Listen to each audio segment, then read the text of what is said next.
as a way of introduction, you are aware of the National Development Strategies, NDS1, aimed at 2025, and the NDS2 coming up soon. But more closely to our parent ministry, we are pursuing 300 million kgs as the tobacco value transformation strategy. And one of the important issues you ought to touch on is reducing damage or yield loss pertaining to insect pests and diseases, and also reducing the cost of production. That way is one of the key tenets of reaching this 300 million kg mark. So it is important that we focus on pests and abiotic factors. And so this particular webinar is offering advisory, particularly in the, we ought to start it right and move along with clean seedlings if we are going to get it right in the field. So I will start with management of pests. We always aim to have an IPM strategy, an integrated pest management strategy, and paramount to that are resistant varieties. You will appreciate the effort that has been done to input resistance in our varieties. So that's the backbone of our IPM strategies in Saga and indeed in the country. We also have other tenets of the IPM strategy that are important that we need to look out to. Early planting, time of sowing. I will touch on this in the next slide. The earlier you sow, the earlier you plant, the better it is to evade diseases and pests. Biological control. The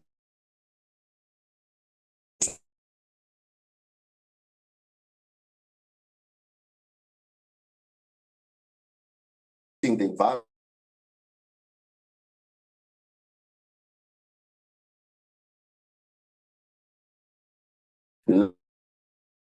Oh.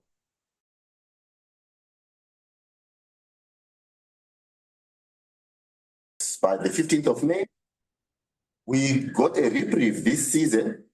We were given another 10, 15 days that have since lapsed. So it is important that by this time, all stocks be destroyed in the industry, the Zimbabwe tobacco industry. These stocks become reservoirs of viruses, of pathogens, of insect pests that become a problem. So it is important that we pay attention to these legislative dates. They protect the industry in a big way. Now, how does an ideal tobacco seedbed look like? An ideal tobacco seedbed should be fenced, and fencing is very important to prevent pathogens flying in, being blown in by wind, animals strolling in with pathogens and insects. It should be gated to prevent people and animals getting in willy-nilly. We should have water with detergent by the gate, and of course a foot bath by the entrance, so that we disinfect as we get into the seedbed. Very important that a seedbed look like this, whether it be a float or a conventional seedbed. Now, I'll start off with common insect pests. I'll start off with insects, as I've already alluded to. Start off with insects, move to pathogens, and finish off with nematodes. Some of the important pests that we find in the seedbed are aphids. Aphids transmit viral transmitted diseases, the likes of PV1, bushy top. And these are very important that we watch out, especially the seedbed stage.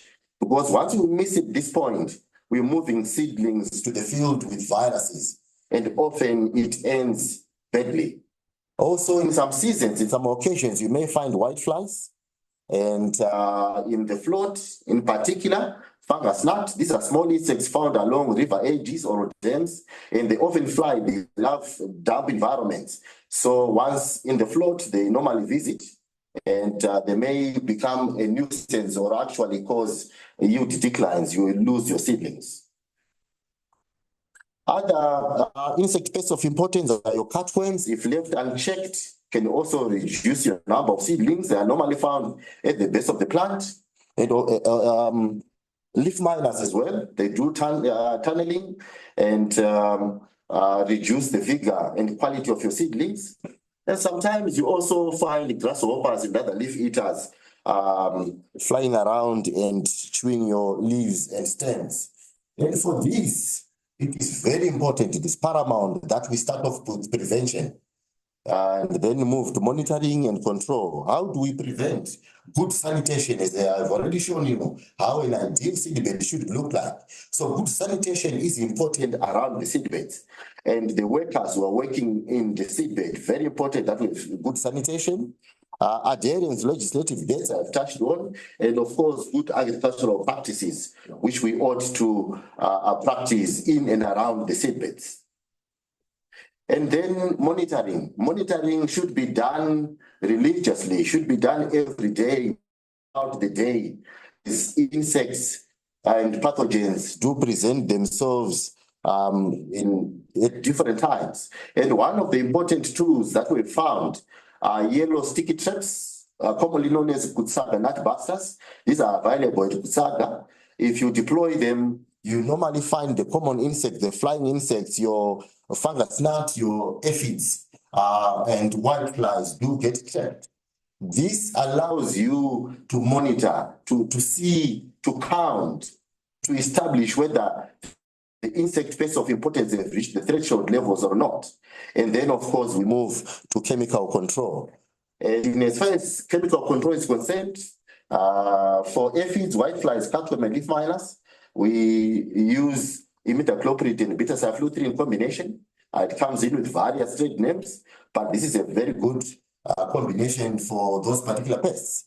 In the floats, if fungus gnat presents itself, deploy the nut busters first. If the numbers go beyond the threshold, then go in with cyromazine from 5 weeks onwards. Otherwise, at early stages, it may be phytotoxic. For leaf eaters, grasshoppers, and so forth, flubenamide coming in as well with various trade names is an important chemical you can look to.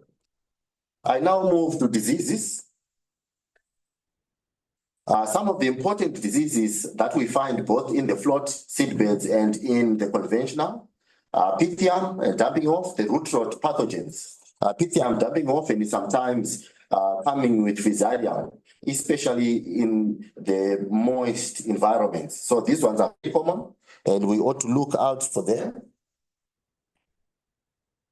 Rhizoctonia and Fusarium also come in and do cause wire stem. You normally see these sometimes even with grown at around 9-10 weeks after sowing, coming in at the base of the plant.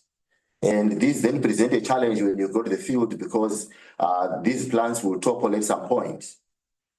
Algae is also can also become a menace, especially in the float seedbeds, but it can also present itself in the conventional seedbed. And we normally control these pathogens by use of combinations, troubleshooting and trials or combinations.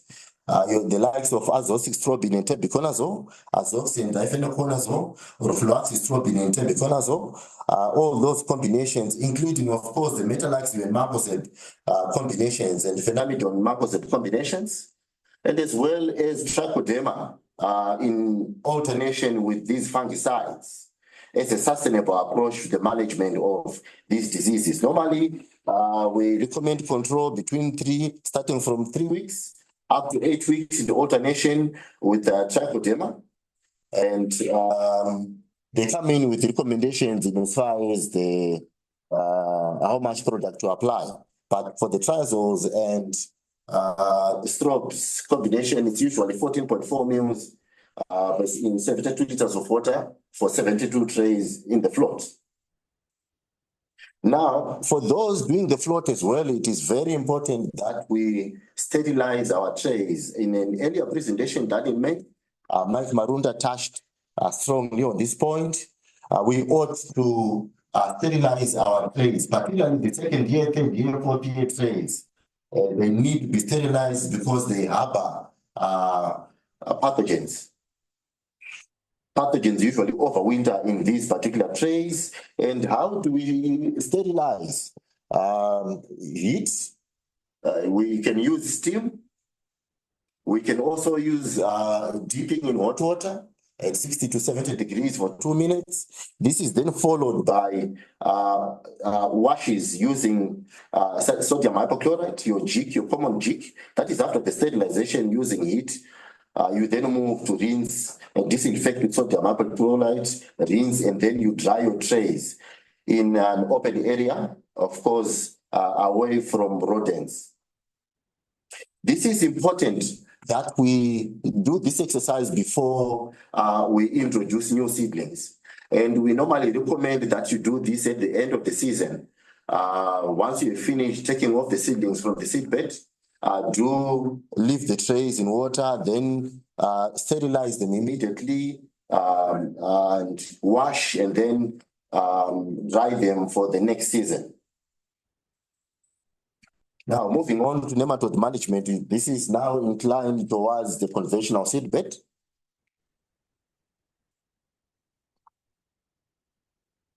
Now, in the soil, we normally find a number of insect pests, pathogens, and nematodes, most importantly.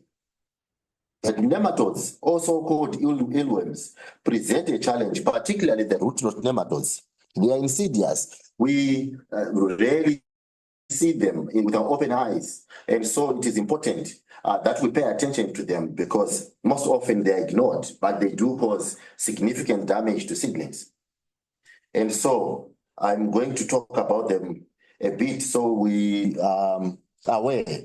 So root knot nematodes, like I said, also called eelworms, infect the roots at an early stage of the seedlings. And this is critical, because if you have one nematode infecting a seedling, that one nematode in its life cycle, which lasts between 35 to 42 days, can result in another 300 to 500 eggs or new nematodes.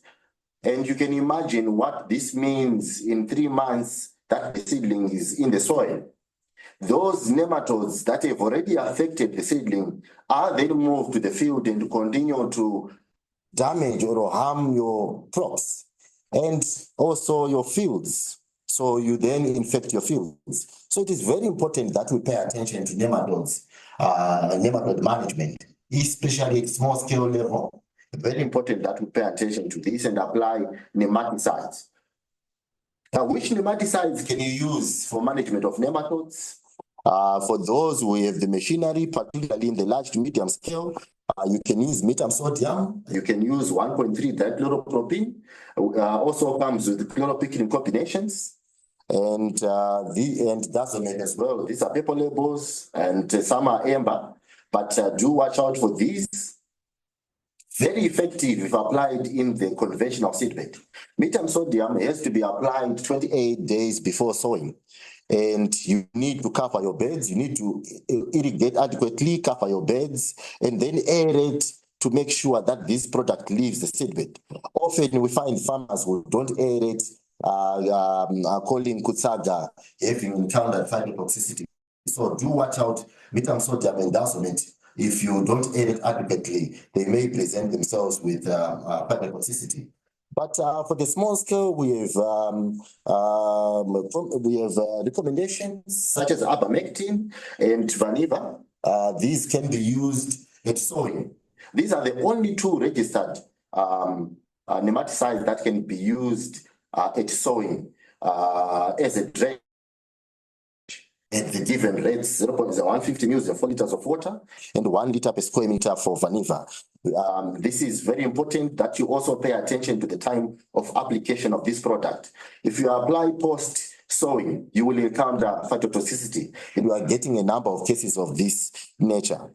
And these are the only recommended nematicides. So watch out for the snake oils out in the industry. While applying these products, it is very important that you bring soil samples for to be checked for nematodes before applying these products, so you are guided accordingly.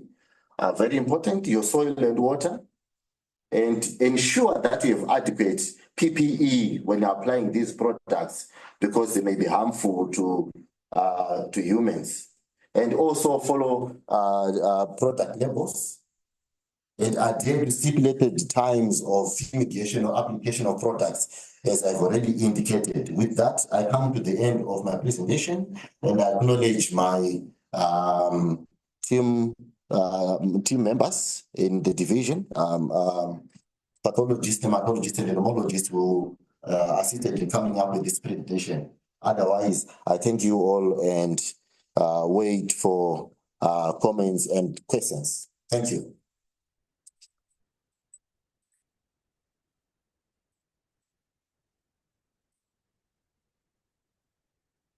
If there are any questions from the audience, I'll take them at this point.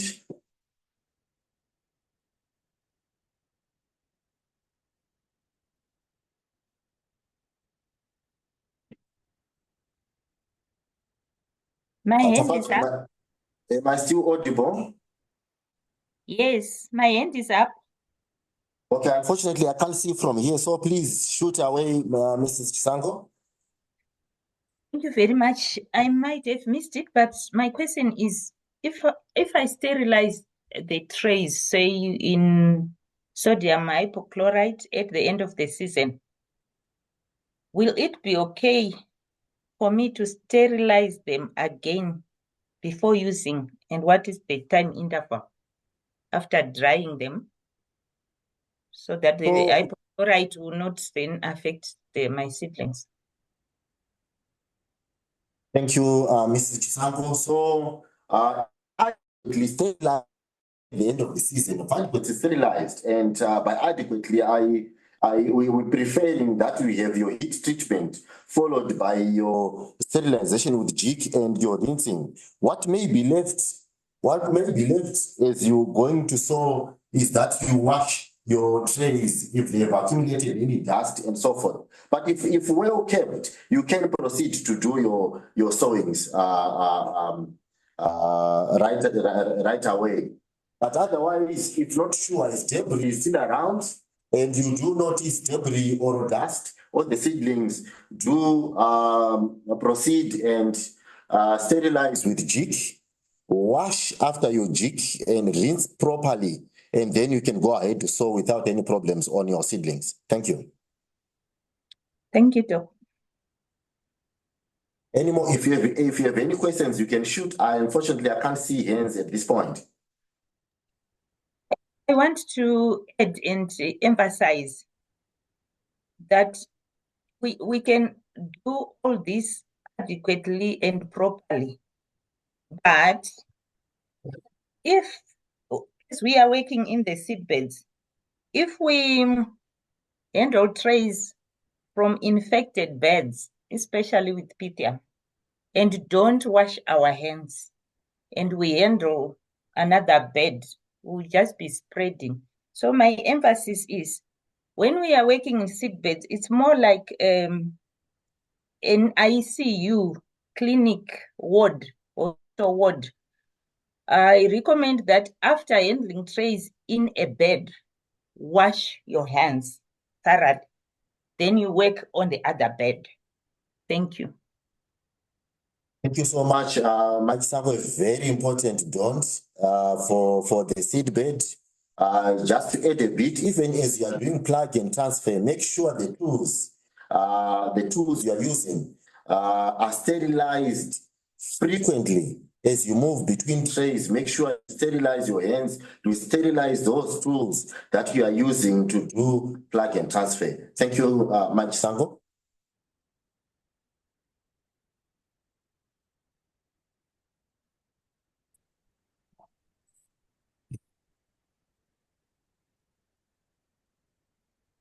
Makasimba here, doctor. Simba makasimba here. Aiwa, tinofara doctor. Ini ndakaitawo seedbed yangu neoxamil, asi ndikutoona kuti ipapo tinenge takatoti vhiringei patakaisa oxamil senematicide. Asi tiri kukakavadzana futi zvakare kuti tiri kufanira kuti tizoipamha futi imwe oxamil isati yaenda kumunda. Hamene kuti mungatibatsirewo ipapo. Ndinotenda zvikuru nemubvunzo wenyu. Ichokwadi kuti ipapo pakakanganisika kuti oxama inge ichiiswa museedbed. Maonera atakaita mutsvakiridzo nemu experience tishanda nayo, takaona oxamayo iri product inopisa zvikuru kufodya kana ichiri diki, kana mumunda chaimo ikasaaplayiwa zvakanaka inopisa. Saka ichokwadi kuti pekutanga oxamayo haidi kuaplayiwa. Ndikazope recommendation yekuti kana mafunga kusenzesa oxamayo mozoisenzesa kumunda, moisa oxamayo yenyu mugomba, mozoteera kubva pa3 to 5 weeks nespray yeoxamayo, mema kuchinda muchindoita spray. So those two applications kana manga mafunga kushandisa oxamayo ndo yatingarekomende, nekuti ingapise fodya yenyu kana kukanganisa fodya yenyu. Those two applications dzekumunda dzingagona kubatsira activity kainoita kekupinda ichiinda kumidzi ichibatsiridza kuuraya nematods. Saka recommendation yandingakupai pari zvino. Ndinotenda kana zvingada kubatsirai. Aiwa, tinotenda mabatsira chose Dr. Thank you. Ndinotenda vasambo. Pakava nemumwe mubvunzo here?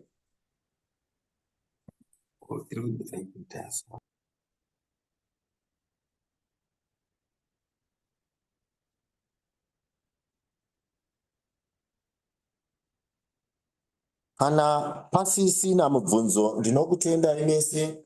I thank you all for listening to this webinar on pest and disease in the seedbed, the do's and don'ts, and hope we added value to the seedbed program and pest wins of 300 million kgs for 2025.